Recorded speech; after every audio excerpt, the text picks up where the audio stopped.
Alright, welcome to Game Venom. I'm DRAGONFISTS and I've got my white wizard. He's like a blizzard. Lightning. What's up, man? What's up? We got some Shadow of Mordor? Yeah, we do. One of the best games I've played, and I'm so excited to share this gameplay with you guys and just, talk about the game and what me and Lightning think about it, man. So, you're playing on the Xbox One.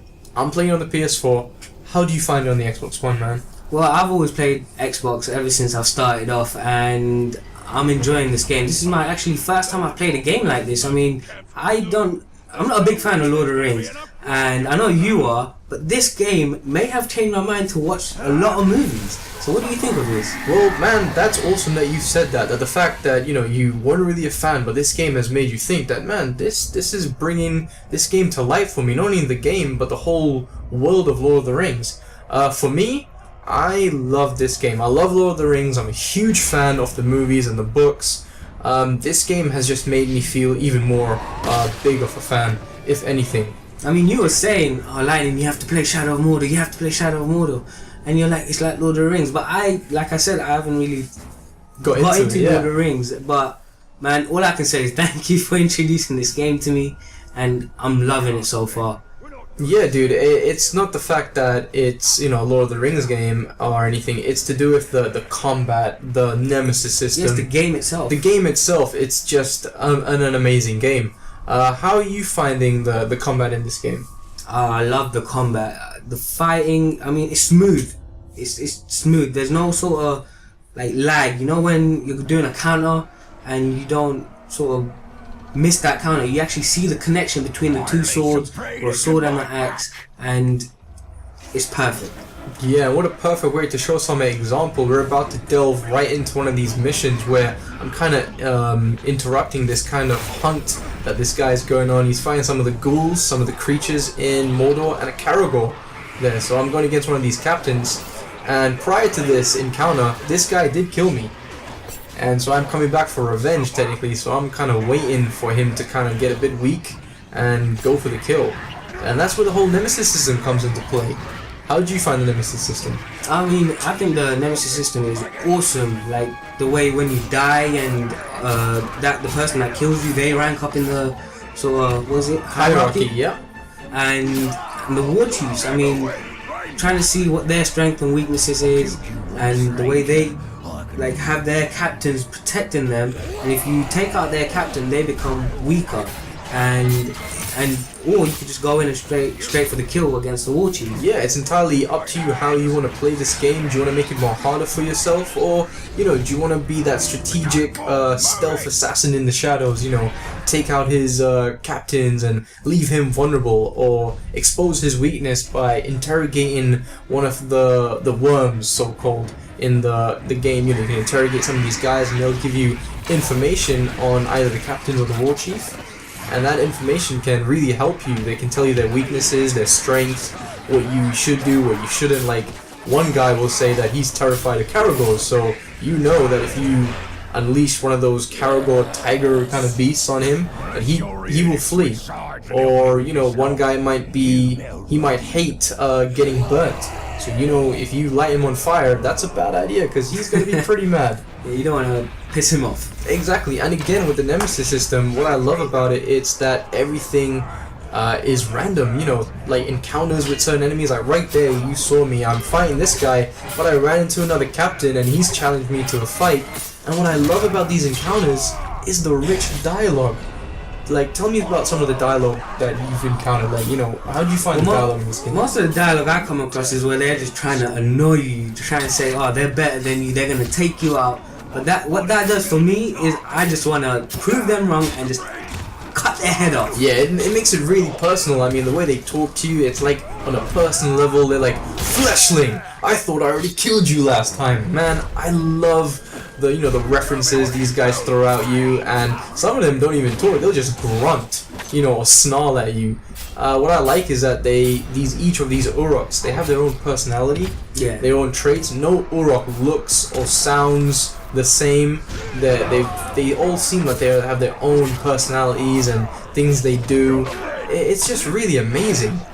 And right here, it's a great example of the combat and how the game can switch up from instantly. Like right here, this guy, I think I've enrated him, and I have to press triangle to block his attack like 3 times, but then also I have to be worried about the other guys. We haven't seen the enemies with the shields yet. You tell me a bit about those guys, because I think they're your favorite enemies. My favorite? Oh yeah. No, I hate them. Literally, I just want. Those are the people I go for first, because you take out the harder guys first, it makes everything a lot easier. Yeah, they are quite hard. I love how they switch up the kind of dynamic of the game, especially in combat. It's not a button mashing game. No, It's definitely not. And not only sort of with the controller, you actually have to plan your sort of attack. Whether some parts you use stealth and some parts where you actually have to just run in and just kill him. Yeah, so right here I tried to use a stealth move on this guy, but he's you know, resistant to stealth attacks, so I couldn't get him. And then I ran into another captain again. So, managed to kill him, which is awesome. But that kill right there, I didn't lob his head off. You probably noticed that. Yeah, you didn't. Now, just to let you know, if you do not decapitate some of these guys, there's a small chance of them actually coming back. Well, I didn't know that. Yeah? No? Well, yeah, man. I mean, if you burn one of these guys and you don't actually lob his head off, if he comes back, he'll be all burnt up and like half his face will be burned and something like that, and he will remember that encounter that he had with you, that he'll be like, Fleshling, you burned my face and now I'm gonna burn your guts. I hope I did that justice, something like that. But yeah, look, hey, there's the shield guy right there, which, you know, changes the combat immediately. And now I've got to be more wary, not only for the counter move, but for this guy as well. 2 completely different counter moves you have to know now. You have to actually keep an eye on him, and you actually have to keep an eye on the others, and when to press triangle and when to press X. Exactly, and right there, what a beautiful decapitation. One thing about this game that the developers have hit is the brutality of this game.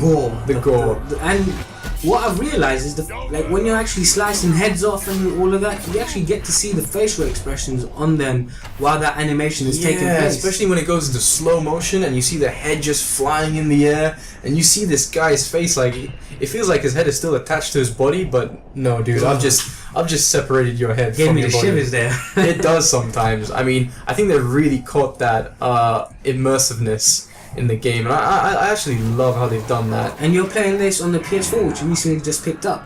Yeah, I am, man. Yeah, so you're playing on the Xbox One, I'm playing on the PS4. You know, we want to show this video for a little comparison to show what it's like to be playing on each console. You know, which console would you guys like to play on? Right off the bat, I've seen it on Xbox One and on PS4. I think they both look really good. Yeah, I don't think you're missing out. There's not any differences, really. I mean, when I'm playing on the Xbox One and what I'm seeing now, the graphics-wise, there's nothing different.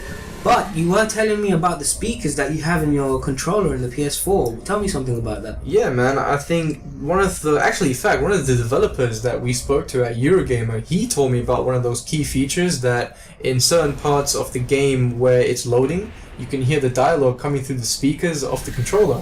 So that's pretty cool. You get a little backstory, you know, in the whole lore and what's going on with Talion and all of that. And also, while you're in combat and you're fighting some of these Uruks and you're, you know, doing what you do, decapitating heads, slicing them bodies down, you actually get to hear the bones crunching through the pad, which is a really nice touch. Now, you don't have that for Xbox One. Do you still get to hear that kind of well, me personally, sound? I always use a headset, Yeah, so through the headset. I can pretty much hear everything.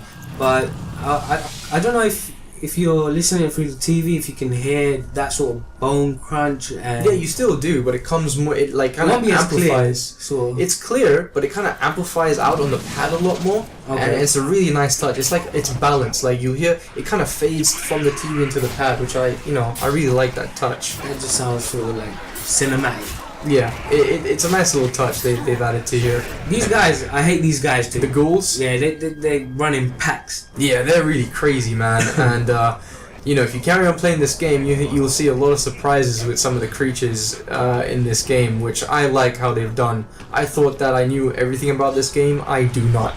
This game has been surprising me left, right, and center. What about you, man? Yeah, I mean, I haven't come across the same thing once yet. All the surprises, I mean, like when you meet a different captain, when you meet a different war chief, it's completely different from what's happened before. It is, and not only that, the whole storyline, the way that they, you know, began this game, you know, no spoilers, guys. Yeah. It's pretty amazing. We won't go into too much detail in that. We'll just say, what a way to kickstart a story in a game. Wow. It was really good. It was really good. I mean, we haven't gone that far into missions, really. No, we haven't. And in fact, this video is quite early on in the game, so we haven't unlocked a lot of abilities yet. We've got a few just to get us through, but I know as we play the game, there are some really cool abilities that I know me and you are looking forward to. What's some of the abilities you're looking forward to unlocking? I can't remember the name, but there's one with the bow and arrow where when you press down on the right stick and the left stick, and what's that for you? R3? Yeah. And when you press down on both the analog sticks, you sort of get 15 seconds of unlimited bow and arrows, and once those is one hit to the chest. Normally it's one hit to the head, but these ones are one hit to the chest, and they sort of disintegrate into the air. Oh wow, no, I haven't seen that perk yet. Yeah, I went through all the special abilities. Oh, you went?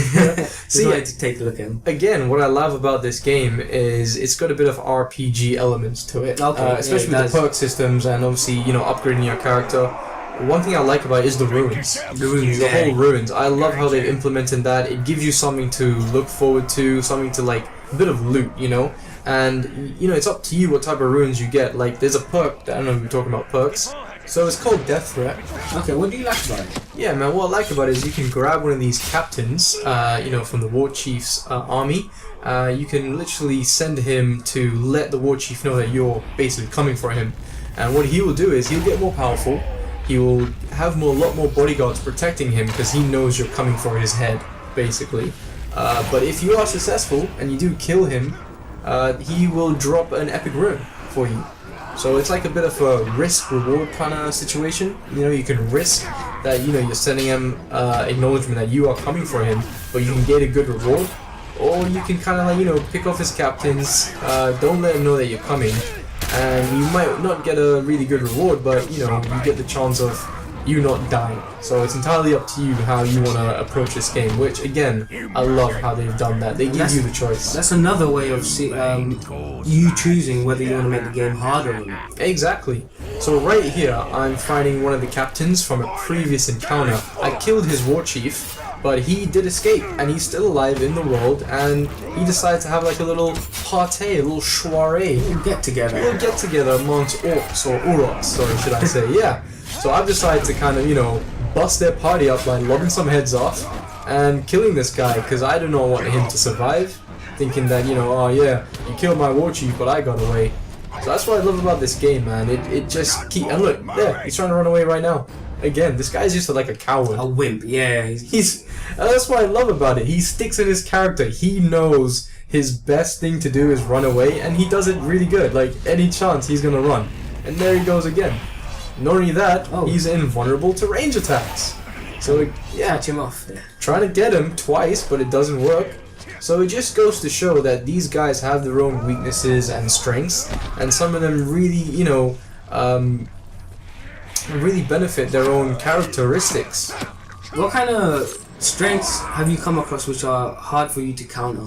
Ah man, it'll be the one where these guys, like, if you set a cargo on one of these captains but they don't like it, it will enrage them and their health will keep regenerating.